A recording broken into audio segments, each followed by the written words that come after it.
Today we're talking to Bebe on talent, and we're going to go straight into our first question on talent and talent management. For me, talent management is about how do you provide focus on strategic people issues, and then help the business sort of work through the processes that give results. It's important for me that, and this is a Bebe personal definition, that there must be a win-win, or there must be mutuality in it. So the organization has its goals and its things that it wants to achieve, but individuals do as well.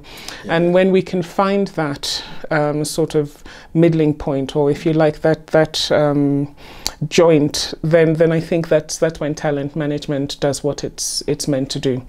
And that's what talent management means for me. It's I've worked in two different organizations, both multinationals, and the sort of core work is the same, you know. So in very traditional ways, talent management is about being able to use analytics to think through, or to help the organization think through, the quality of your succession planning, the quality of people you have, and I use quality sort of very advisedly, because, you know, we start by saying everybody's talent, but if you think about sort of a funnel, within that funnel, if you put a smaller funnel in, when we talk about high potential, that's what we're looking at. So we're looking at everyone generally, but more specifically as people who we believe have the performance, so they have to prove it by merit, and also the potential through displayed leadership behaviors, alignment to organizational values, ability to work autonomously, you know, ambition, all, you know, they're things we can talk about. But when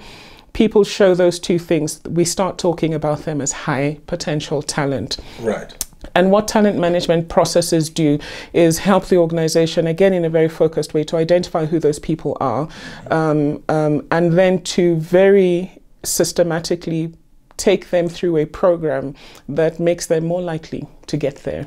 And that's what the whole process is. So very broadly, talent management could start from acquisition. It could start from getting people, whether they're experienced hires, or if you believe in developing, which you should, bringing graduates and young professionals in. So it looks at acquisition, and it could be strategic, as I said, or just standard resourcing.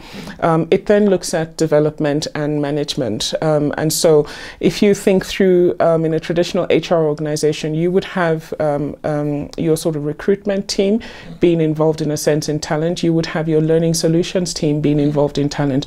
And you would also need some very strategic level involvement, because talent programs need to be sponsored. They need to be sponsored by very senior people who believe in them and who are willing to put the sort of costing behind making them happen. So that's what the talent management process is about, and it happens cyclically. So you do it every year. You have a conversation at a point in time. You make plans based on that, and hopefully you see those plans through, because they're action plans. You see them through, and so you can do it, measure on a quarterly basis, but at least on an annual basis, you need to be able to come back and say how far have we moved, and have we moved the way we want to go?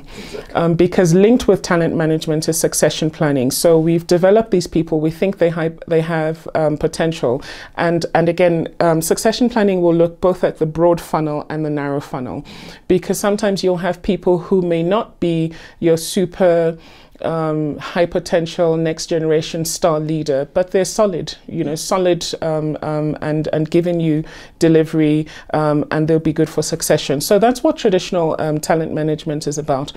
Over and above that, though, I think the role of the talent manager is to be a sort of coach, for a systemic coach, if you like, around organizational development issues, organizational effectiveness issues.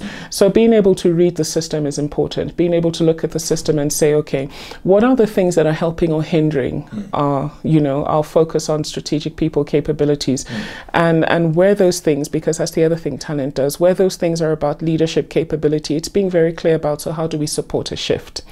And so that's the part for me that gets really exciting. It's being able to move beyond the traditional talent processes and to use an organizational development lens, an OD lens, to say what are the issues the organization is facing, and how can we facilitate And, you know, so all you ever do is facilitate, catalyze. How can we facilitate the sort of working through those issues? And I think for me, that's where you start seeing the difference in organizations come through, the difference in organizational culture, organizational maturity start coming through in the talent space.